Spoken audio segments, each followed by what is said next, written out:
There is no economic justice for the baby because the baby's dead, right?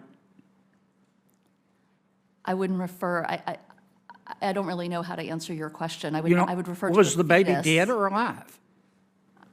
We're referring to a fetus. Okay, is the fetus dead or alive after an abortion? The fetus would be dead after an Okay, abortion. all right.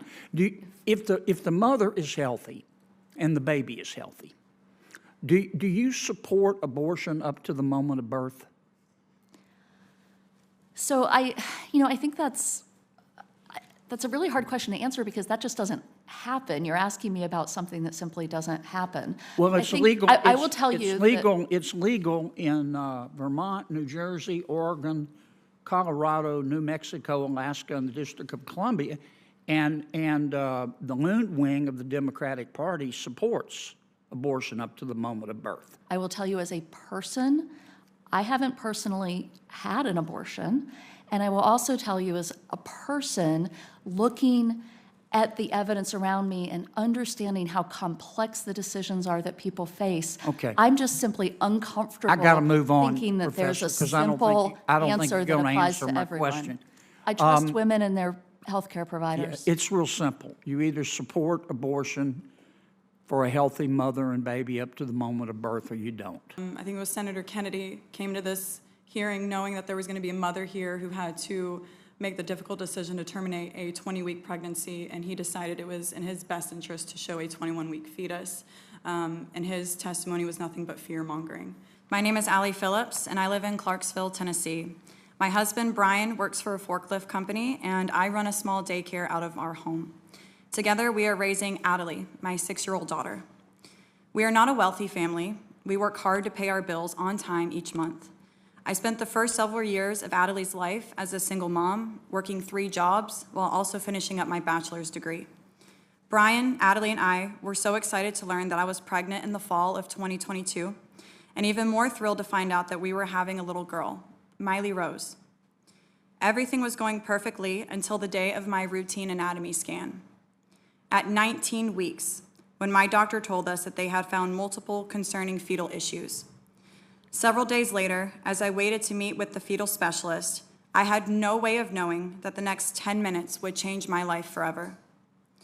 The fetal specialist came in to go over the results, and that list was extensive. Miley's kidneys, bladder, and stomach were not functioning. Only 2 of the 4 chambers in her heart were not working. There was no amniotic fluid protecting her, and she had a rare brain condition. Her growth was a month behind, and she had no lung development. We were told that Miley was not compatible with life. Completely broken, I asked, what do we do now? The doctor suggested I had 2 options, that I could terminate the pregnancy, but due to Tennessee's ban on abortion, I would have to travel out of state for that health care. My second option would be to continue my pregnancy, but risk a miscarriage, a stillbirth, or giving birth for her to be put right into hospice care. And then the doctor warned that the longer I stayed pregnant, the worse Miley's condition would get and the more at risk my health would become. Knowing I had a daughter and a family to live for, we made the difficult decision to seek an abortion. So instead of grieving this devastating news, my mother and I began researching and calling clinics in states that allowed abortions after 20 weeks. Many did not have open appointments for weeks, and the longer I waited, the more extensive and expensive the procedure became. Ultimately, I found a clinic in New York City that could get me in the following week. Then, I had to book flights, find a hotel, arrange ground transportation, and childcare for Adelie. We had to quickly figure out how to afford all of it. We didn't have thousands of dollars sitting in our bank account. I had to start a GoFundMe effort online to help cover the unexpected medical and travel costs. Without the help of strangers on the internet, I would not have had the freedom to leave Tennessee or to make my own medical decisions, rights that my state denied me. Days later, I arrived at a New York City clinic alone. Due to security concerns, only patients are allowed in. I was there for several hours when a new ultrasound showed that Miley's heart was no longer beating.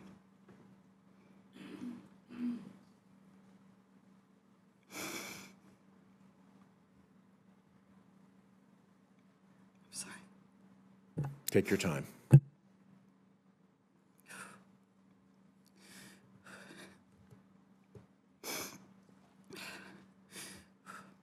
Distraught, I called Brian, my husband, to tell him over the phone that our much-wanted daughter was already gone and that the abortion scheduled for the following day would be done immediately. I went into surgery alone, and I sat in recovery alone. I grieved her loss alone in a city I've never been in, far away from the comfort of my home, my family, and my friends. No one should be treated this way, not in Tennessee and not in the other 13 states that now criminalize abortion, the standard of care that I needed in my situation. 2 days later, I flew back home to Tennessee. I had to go back to my life like nothing ever happened. I've never felt as small and inconsequential or unsupported as I did then.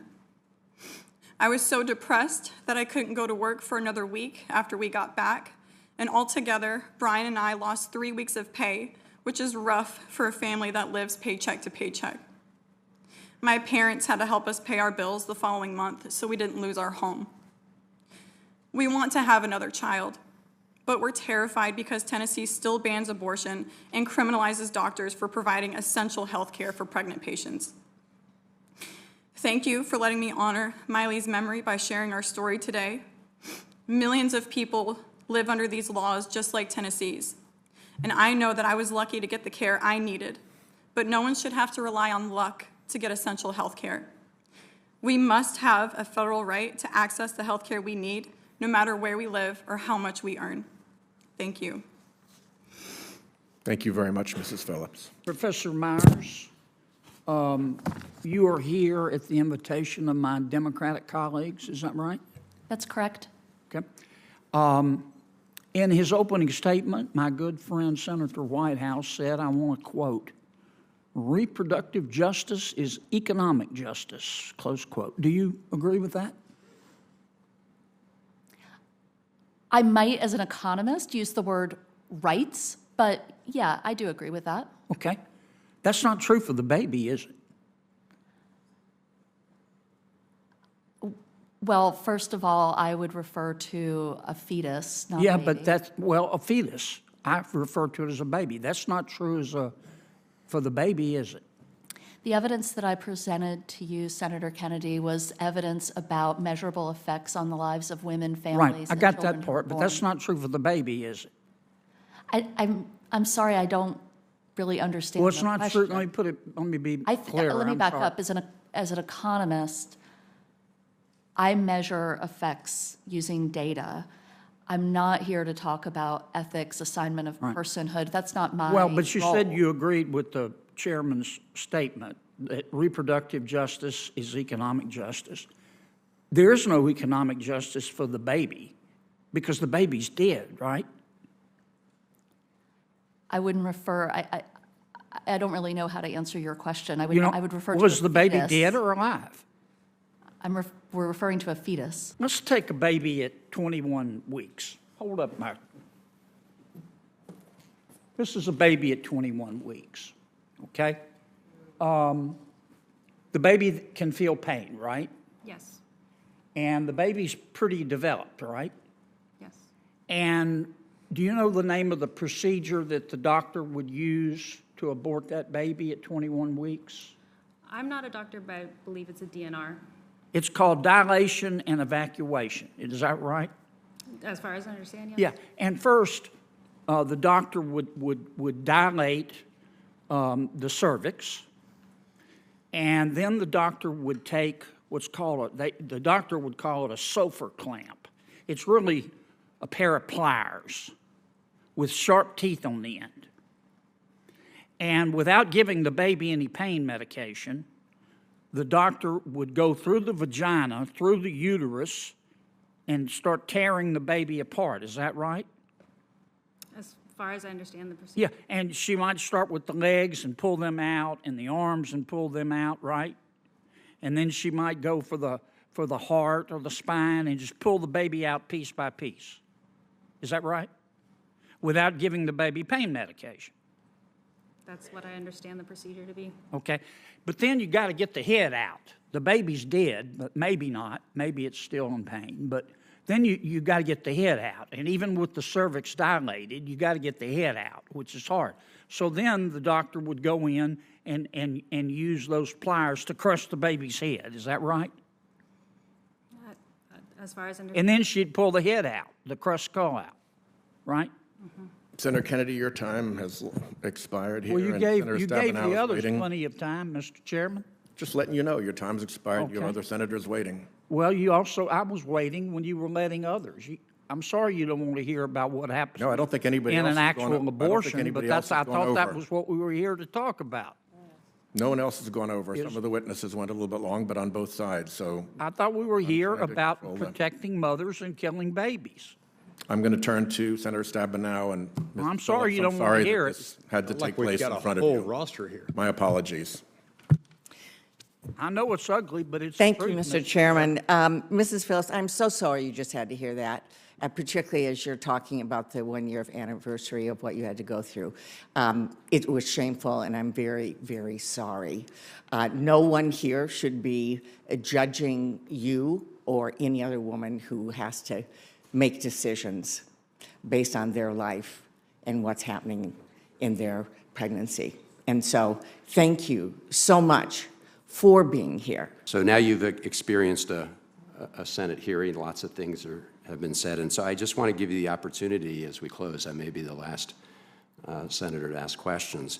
After you've heard everything here today, is there anything that you would like to say in response and make sure that we can correct any misperceptions that some people have expressed? Yes, and thank you so much, Senator, for giving me this opportunity. I will start by saying that I made a promise to Miley that her name would not die with her. So that is part of why my activism is so important to me, is so people know who she is. I want to make two statements before I go into my final thing that I would like the committee to know.